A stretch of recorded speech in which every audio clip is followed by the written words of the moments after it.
It is Thursday, November 10th, 2011. This is another edition of INFOWARS Nightly News. Thank you for joining us. We've got former sheriff's deputy and expert on the Constitution, very successful as a pro se litigant against tyranny, joining us in studio later. And, of course, Eddie Craig. And before we get to that, after we cover some of the news, we're going to get into the horrible scandal really illustrating the corruption of powerful institutions and their predisposed, preset system of covering up horrible crimes. That is coming up as well. So, again, we'll look at the Penn State pedophile ring that is beginning to come into view, and we'll also talk with Eddie Craig about the growing police state and ways to counter it in studio coming up. He'll be with us in studio. But first, I want to get into Iran. 3 weeks ago, I told you that Israel wants to attack Iran and has gotten the green light from the U.S. government. But they still have to prepare the public for a scenario that many experts have said could lead to World War III. They first tried to claim that a used car salesman was going to attack the Saudi embassy in D.C. That turned out to be a fraud. Now they've released IAEA reports saying that Iran is studying different types of nuclear power that 100-plus countries are studying, but that it could be used for weapons, so they deserve to be bombed into the Stone Age for that as well. And now the Daily Mail and others are reporting, well, in Parliament, they've actually testified that Israel may launch strike on Iran as soon as next month to prevent development of nuclear weapons. Of course, it came out that the Israeli government and think tanks are basically manipulating the British media. So I don't know what that information is worth. We heard from our government that Iraq had fissile material for nuclear weapons and was weeks away from an atomic bomb and had to be invaded because of yellow cake from Niger. And, of course, that was a premeditated lie as well.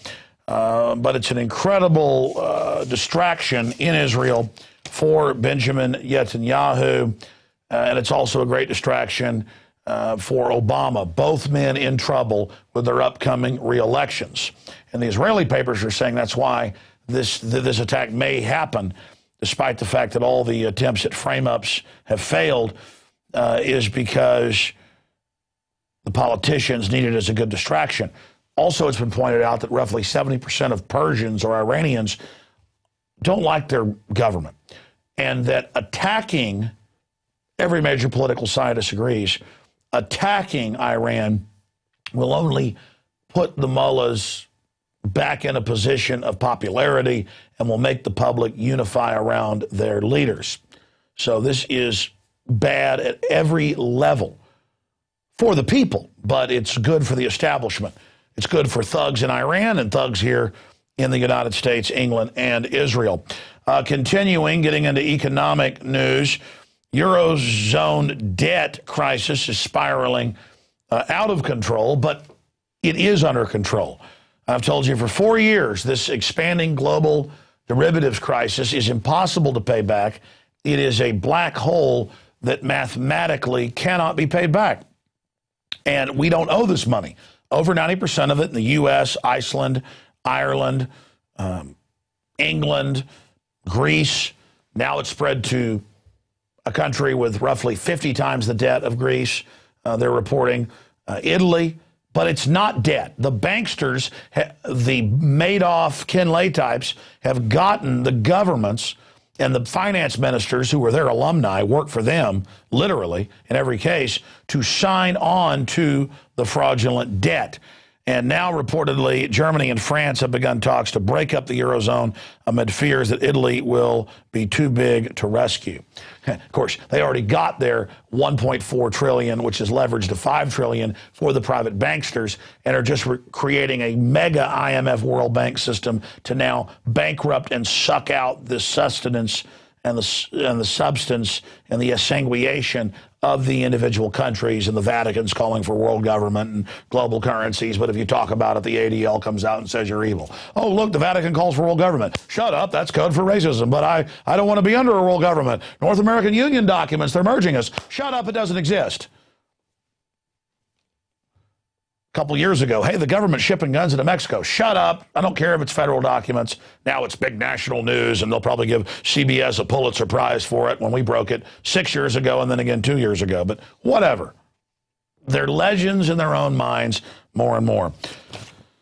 And there's another report here, how Britain helped stabilize Europe for the past 66 years, and it just gets into all the taxpayer money sucked out of the U.S. and England, pumped into Europe.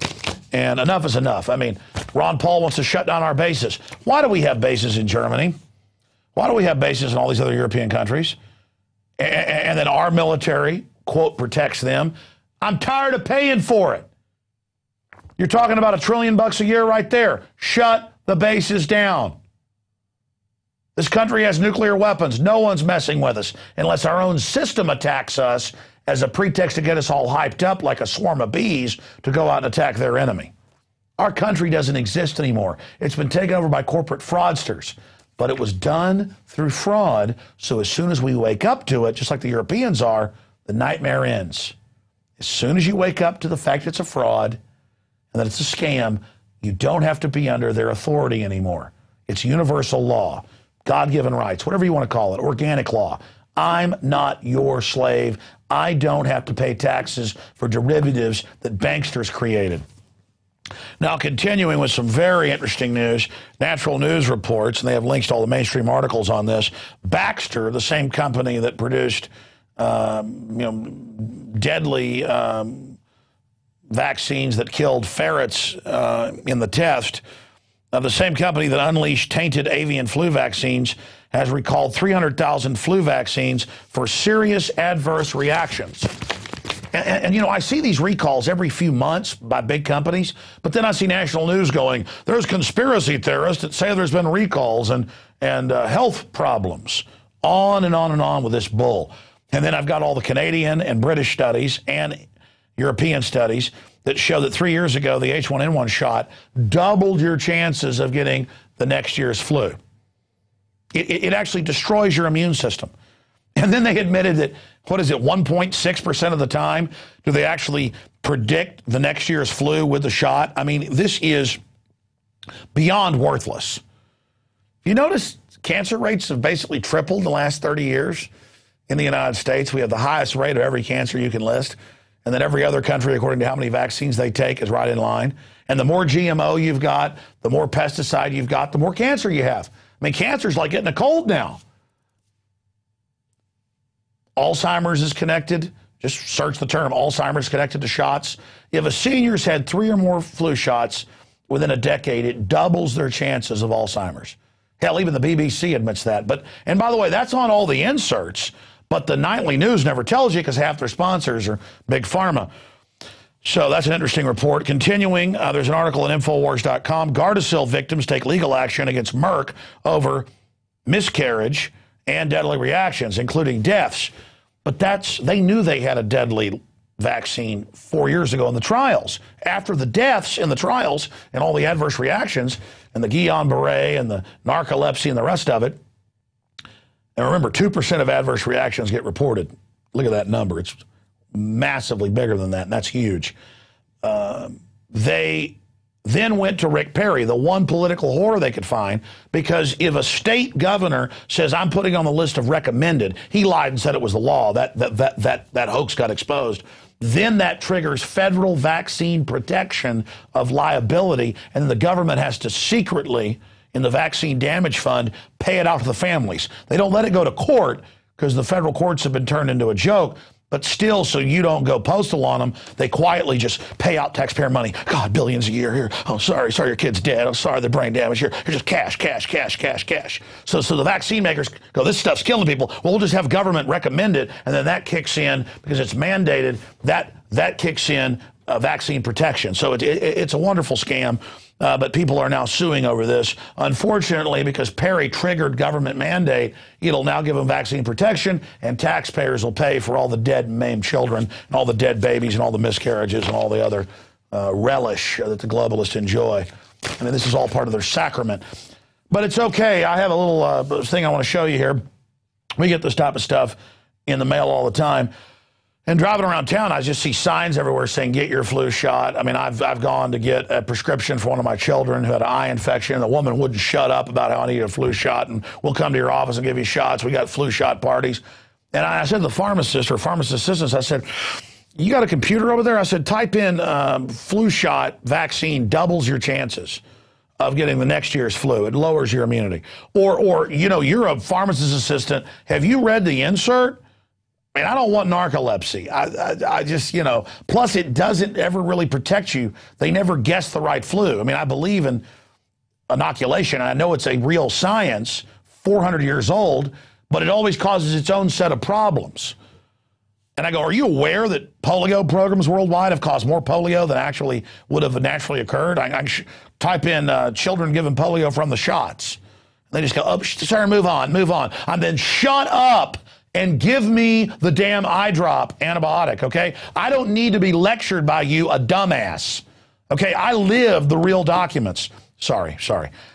Here we have the flu care, Texas Plus HMO. I mean, you with these HMOs can barely get basic dental care or whatever you need with many of these companies. I don't know about this company. They may be great. But the point is they're pushing, oh, here's your card. We want you to go out and get it because they get all sorts of government money, many of these insurance companies, for doing this. Why are they pushing it on you? Why is Mexico getting U.S. and World Bank and HMO funding and World Health Organization funding to inject 3 shots that's over $800 of Gardasil of every Mexican girl in Mexico? I'll tell you why. Because when you read the studies, this stuff also reduces fertility. Oh, but you're not going to hear that from Mecha and La Raza and all these groups because they're bought and paid for by the big banks. They'll tell you all day, fly Mexican flag, blah, blah, blah, so you feel like the group supports you. But at the end of the day, they're not supporting you with somebody shooting you up with something that'll sterilize your ass. Excuse me, I know it's a family show. I apologize. Look into it. Find out. Now they want to inject all American boys. They've already hurt and maimed and God knows done what with 18 million American girls. Now they're moving on to other people. Folks, how many times has the UN been caught adding sterilants to vaccines? Many times. We've shown it here. The Rockefeller Foundation documents we've shown about sterilizing people through the vaccines. Wake up. Wake up. In fact, people won't believe it. I know we're going to Penn State scandal in a minute, but minimize that. Type in flu shots, Alzheimer's. And they'll tell you 3 flu shots in a decade